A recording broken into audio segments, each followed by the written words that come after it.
오늘은 먹어도 되느냐 마느냐 라는 제목으로 하나님 말씀 증거하도록 하겠습니다.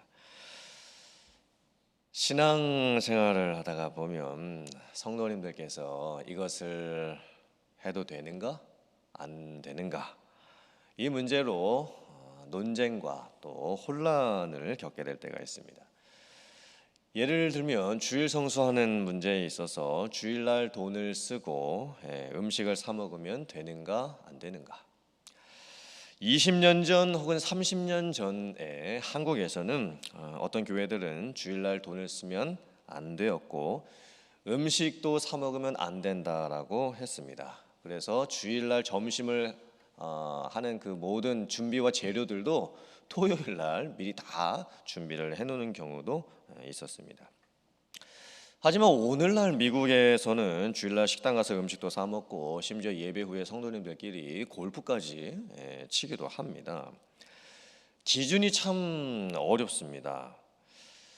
그러면 시대가 바뀌고 장소가 틀려지고 사람들의 생각이 변화되면 예전에는 안 되었던 것이 지금은 해도 된다는 것인가? 성도들이 술 먹는 문제도 참 어렵습니다. 지금도 천주교에서는 술 먹는 것이 허용이 됩니다. 심지어 신부님들까지도 성도님들과 함께 술을 먹기도 합니다. 그렇다면 왜 개신교에서는 성도들 보고 술을 먹지 말라고 하는가? 또한 지금도 예배 시간에 목사님들이 청바지를 입고 설교하는 것에 대해서 미국 교회 중에 대부분의 교회는 다 허용을 하고 있습니다. 하지만 여전히 한인교회 안에서는 안 되는 경우가 지금도 더 많습니다. 그렇다면 그 법은 누가 결정을 하는 것일까요? 이것을 해도 되느냐 마느냐의 이 난해한 문제를 아디오포라라고 합니다. 디아스포라가 아니고 아디아포라라고 합니다. 아디아포라는 원래 스토아 철학 용어였었습니다. 선도 아니고 악도 아니고 명령하는 것도 아니고 금지되어 있지도 않은 문제들. 그리하여 이렇게 해도 괜찮고 저렇게 해도 괜찮은 대수롭지 않은 문제들. 이것을 아디오포라라고 합니다. 이 아디오포라의 개념이 교회 안에서도 사용이 되었는데 특별히 교회 역사 속에서 종교개혁가들이 이 개념을 많이 사용을 했습니다. 성찬식을 할 때 포도주를 어떻게 담그고 어떤 포도주를 사용을 해야 할 것이냐, 세례를 줄 때에 물에 담가서 주는 침례를 줄 것이냐 아니면 손으로 안수해서 주는 안수례로 줄 것이냐, 또 로마 캐톨릭 교회가 역사 속에서 오랫동안 지켜왔던 교회에 관습이 있었는데 그 로만 카톨릭의 관습을 종교개혁가들이 어디까지 지켜야 되는 것인가? 교회 체제를 이룰 때에 꼭 장로교 체제만 교회 체제가 가능한 것이냐, 감독 체제는 불가능한 것이냐? 사실 모든 가능성은 열려 있습니다. 그리고 어느 개인과 어느 교회이든 어떻게 결정하든지 신앙에 자유가 있습니다. 하지만 종교개혁가들은 이렇게 결정을 했습니다. 개인의 자유와 교회의 자유가 방종과 남용이 되어서는 안 되고 특별히 믿음이 약한 성도들을 위해서 우리가 할 수 있는 자유를 조절할 줄 알아야 되며 덕세움의 원리에 따라서 행동해야 한다. 이렇게 결정을 했습니다. 그렇다면 종교개혁가들이 아디오파라 문제를 이렇게 결론지었던 근거는 무엇이었을까요? 바로 오늘 성경 말씀입니다.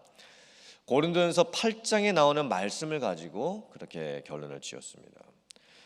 고린도 교회에서는 성도님들끼리 어떤 논란이 되었냐면 우상에게 바쳐졌던 고기가 시장 마켓에 유통이 되고 있는데 그렇다면 우리가 마켓에서 고기를 사 먹을 수 있느냐 없느냐, 이 문제를 가지고 논란이 됐었습니다.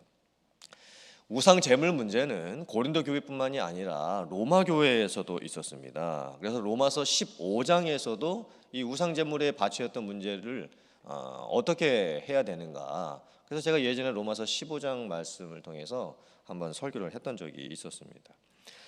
헬라 문화권 속에서 신앙생활을 했던 이방인들과 유대인들이 특별히 이렇게 섞여서 같은 교회를 다니고 있었던 초대교회에서는 이 문제가 참 어려운 문제였습니다. 그냥 설교 한 번으로 이렇게 해가지고 해결될 수 있는 문제가 아니었습니다. 특별히 고린도 교회는 더 문제가 심각했습니다.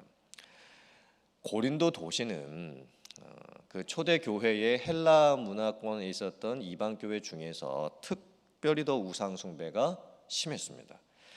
신전에서 봉사를 하고 있었던 여사제들과 육체적인 관계를 맺는 경우도 참 많았고, 특별히 우상들에게 예배 시간에 쓰여졌던 그 고기가 사제들이 이제 갖고 사제들이 다 나누어 가진 후에 남은 것들은 암리에 이 뒤쪽으로 암 시장을 통해 가지고 마켓에 흘러 들어갔습니다. 그래서 일반 사람들은 장을 보러 갔을 때 마켓에서 어느 고기가 정상적으로 유통이 된 고기고 어느 고기가 우상에게 바치었던 고기인지를 분간을 할 수가 없었습니다.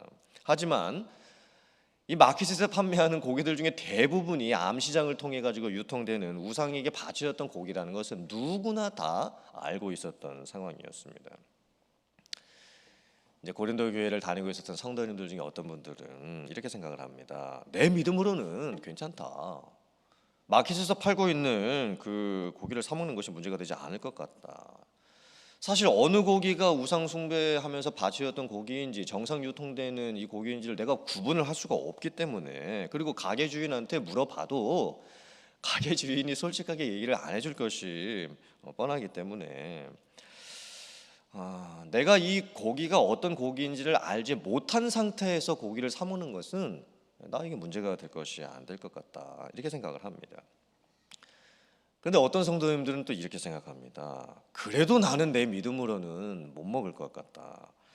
혹시라도 내가 사 먹은 고기 중에 우상에게 바치었던 고기가 있다라고 한다면 내 몸이 예수님의 성전이고 내 안에 성령이 계시는데 내가 그 고기를 잘못 먹었다가는 내 안에 계신 예수님을 욕되게 하게 될 텐데 나는 아무리 생각해도 이걸 못 사 먹을 것 같다, 이렇게 생각을 했습니다. 어느 것이 맞을까요? 어느 의견이 옳은 의견입니까? 사실 둘 다 맞습니다. 그러면은 이렇게 해도 괜찮고 저렇게 해도 된다는 것이냐? 그렇지는 또 않습니다. 그럼 어떻게 해야 됩니까? 오늘 말씀을 보면 바울 사도가 이렇게 결론을 내립니다. 나의 자유가 다른 사람들에게 시험거리가 되지 않게 하라는 것입니다. 내가 내 믿음으로 이렇게 할 수도 있고 저렇게 할 수도 있지만 그건 나의 자유이지만, 만약에 내가 그렇게 행동하는 모습을 다른 누군가가, 특별히 믿음이 연약한 성도가 보았을 때에 그분이 만약에 나의 행동으로 인해서 시험이 든다라고 한다면 나는 그분의 덕세움을 위해서 나의 자유를 제한할 수 있어야 된다, 이렇게 말씀을 하는 겁니다. 쉽게 예를 들면 제가 청바지 입고 설교하는 것은 제 자유입니다. 그건 정말 제 자유입니다. 하지만 누군가 저의 그런 행동을 보고서 또 많은 분들이 불편해 하신다라고 한다면 저는 그렇게 할 수 있지만 제 스스로가 그렇게 안 하는 것이 좋습니다. 하지만 또 반대의 경우도 있습니다. 이건 너무나도 엄격하게 지키는 경우입니다. 제가 한국에서 사역을 했을 때 그때 교회 담임 목사님께서 60대 중반이셨고 대단히 엄격하셨습니다. 그래서 교회 올 때에 교역자들은 절대 사복 차림으로 교회 문에 들어올 수가 없습니다. 교회 문을 들어오려면, 교회 입구를 들어오려면 꼭 양복을 입어야 합니다. 근데 더 문제가 뭐였냐면 담임 목사님 사택도 교회 근처에 있었고, 그때 부목사님들은 교회 사택이 연립으로 있었기 때문에 한 연립주택에 다 모여 살았습니다. 부목사님들이, 부교역자들이 이제 동네를 다닐 때에 반바지를 입으면 안 됐습니다. 그러니까 동네를 다니는데도 반바지를 입으면 안 됩니다. 그리고 그 트레이닝복 같은 운동할 때 입는 그냥 편한 캐주얼 옷을 입으면 안 됩니다. 왜 그렇게 담임 목사님이 하셨는가? 목사님들은 항상 어디를 가나 점잖아 보여야 된다는 겁니다. 그리고 품이 있어 보여야 하고, 또 너무 편한 옷차림으로 동네를 다니다가 성도님들을 만났을 때 좀 민망하게 여겨지는 그런 경우가 생겨서는 안 된다라는 것입니다. 물론 담임 목사님의 그 의도는 제가 잘 알았지만 그때 제 나이가 20대 후반이었습니다.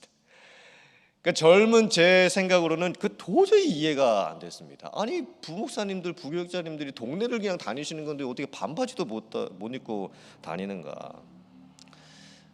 그때 제 생각으로는 솔직히 그것은 덕을 세우는 것이 아니고 지나치게 다른 사람들을 의식함으로써 나의 진정한 자유함을 누리지 못하는 그런 것이라고 제가 조금 생각을 했습니다.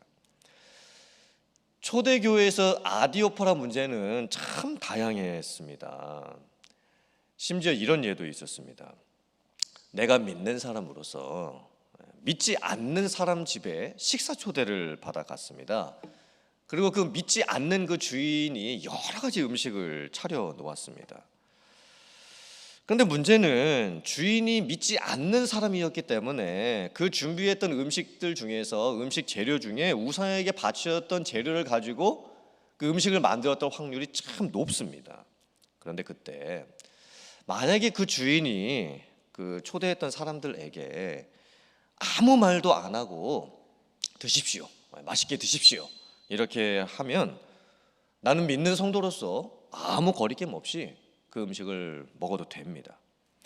왜냐하면 내가 알지 못하고 먹는 것이기 때문에 그것이 죄가 되지가 않습니다. 주변 사람들도 의식함 없이 다 같이 그렇게 즐겁게 식사를 할 수가 있습니다. 하지만 만약에 믿지 않는 주인이 잔치를 벌여놓고 음식을 준비를 하고 이제 음식을 먹는데 이렇게 얘기를 하는 겁니다. 이 음식들 중에 우상에게 바쳐졌던 그 재료를 가지고 만든 음식이 있습니다. 이렇게 주인이 얘기를 했습니다. 그러면 어떻게 해야 될까요? 그때는 그 음식을 먹으면 안 됩니다. 내가 믿는 성도로서. 왜냐하면 그 주인이 일부러 믿는 사람들을 시험하는 것일 수도 있고 아니면은 또 같이 참석한 사람들 중에 하나님을 믿는 사람도 있고 타종교를 믿는 사람도 있고 불신자들도 있고 다 섞여 있는 상황인데 그때는 내가 믿는 사람으로서 나의 믿음을 담대하게 사람들 앞에서 드러내야 하기 때문에 그것이 더 옳은 것이기 때문에 그때는 내가 식사를 하면 안 됩니다. 음식을 먹어서는 안 됩니다. 어쩌면 이 경우가 남자들에게 있어서는 직장에서 술을 먹느냐 안 먹느냐, 비즈니스 하면서 술 접대를 해도 되느냐 안 되느냐 이 문제에 대한 정확한 답이 될 수가 있습니다. 어떤 분들은 뭐 교회 다니는 사람들이 요즘 세상에 어떻게 비즈니스 하면서 술 안 먹고 회사 생활하고 비즈니스를 할 수가 있겠느냐 이렇게 생각하시는 분들이 계시는데 그분들은 오늘 이 아디오포라의 문제를 전혀 이해를 못하고 계시는 분들입니다. 심지어 오늘날 교회를 다니시는 성도님들 중에서도 함께 구역 모임이나 선교회 모임이나 아니면 바깥에서 따로 3, 4, 5 모여가지고 맥주 한 잔 이렇게 하시는 분들도 있을 수도 있습니다. 그런 성도님들은 정말 오늘 말씀의 의미를 하나도 깨닫지 못하시는 분들입니다. 오늘 성경 말씀을 보면 바울 사도는 우상 제물을 먹는 문제에 있어서 나의 자유보다는 믿음이 연약한 다른 성도들 먼저 생각해라. 이것이 옳다. 이렇게 교훈을 주고 있습니다. 심지어 바울 사도는 어떻게까지 선언을 하냐면 나는 내가 자유가 있지만 만약에 내 자유 때문에 믿음이 연약한 형제들, 내 형제가 시험을 당하고 실족한다고 한다면 나는 영원토록 고기를 먹지 않겠다. 이렇게 선언을 합니다. 어쩌면 지나친 과장법을 사용을 하면서 이야기를 하는 거죠. 그만큼 바울 사도가 말하고 싶은 핵심이 뭐냐면 다른 사람의 유익을 먼저 생각해야 된다는 겁니다. 다른 사람의 덕세움을 먼저 생각을 할 줄 알아야 된다는 겁니다. 특별히 교회에서 직분자이시거나 연장자이시거나 존경받는 위치에 있거나 다른 사람에게 영향력을 주고 있는 분이라고 한다면 더더욱 오늘 말씀을 잘 듣고 삼가 조심할 수 있어야 됩니다. 물론 그러함에도 불구하고 우리들 주변에는 지나친 자유함을 강조하시는 분들이 있을 수 있죠. 요즘이 어떤 시대인데 뭐 성도님들이 교회 다닌다고 하면서 맥주 한잔 못 하겠냐. 하지만 그 말씀을 하시는 그 목적이 술을 먹고 있는 자기 자신을 합리화하는 것이라고 한다면 정말 조심할 수 있어야 됩니다. 또한 다른 사람들에게 만약에 담력까지 주어서 아이 뭐 괜찮습니다, 우리 그냥 한잔 합시다 라고 하면서 어떤 분위기를 만들어낸다라고 한다면 그분은 교회로부터 책망을 받아야 함이 마땅합니다. 사실 아디오포라 문제는 이게 쉽지가 않습니다. 제가 설교 한번 한다고 해서 맞습니다 목사님, 목사님의 말씀이 맞습니다 이렇게 될 수 있는 문제도 아닙니다. 이것을 먹어도 되느냐 마느냐, 그곳에 가도 되느냐 마느냐, 이것을 내가 해도 되느냐 마느냐, 이것은 너무나 복잡한 상황 가운데 놓여 있는 문제입니다. 하지만 그 답을 푸는 방법, 그 문제를 푸는 방법은, 그 답은 의외로 간단합니다. 나의 자유함이 다른 사람들에게 거침이 되지 않게 하고 다른 사람에게 덕을 세우기 위해서 나의 자유를 절제하라. 오늘 새벽 예배에 나오신 성도님들은 아마 이 아디오포라 문제에 대해서 확실하게 선을 긋고 신앙생활을 하시는 분들이시라 믿습니다. 혹시라도 여러분들 주변에 아직 이 아디오포라 문제를 제대로 이해를 하시지 못한 상태에서 신앙생활을 하거나 또 성도로서 사회생활을 하고 계시는 분들이 계시다라고 한다면, 또 그런 일이 내 눈앞에서 벌어진다라고 한다면 꼭 이 말씀의 원리를 잘 가르쳐 주시길 바랍니다. 그래서 오늘 이 말씀을 저희들이 먼저 내 마음에 잘 새기고 나로부터 그런 덕셈의 원리를 시작을 하고 이 말씀의 원리를 따라서 살아가는 성도님들이 더 많아짐으로 말미암아 교회가 세상으로부터 지켜야 될 것이 무엇인지를 잘 지켜내고 세상에 하나님 나라의 원리를 적용할 수 있는 그런 여러분들 다 되실 수 있기를 주님의 이름으로 축원합니다. 아멘.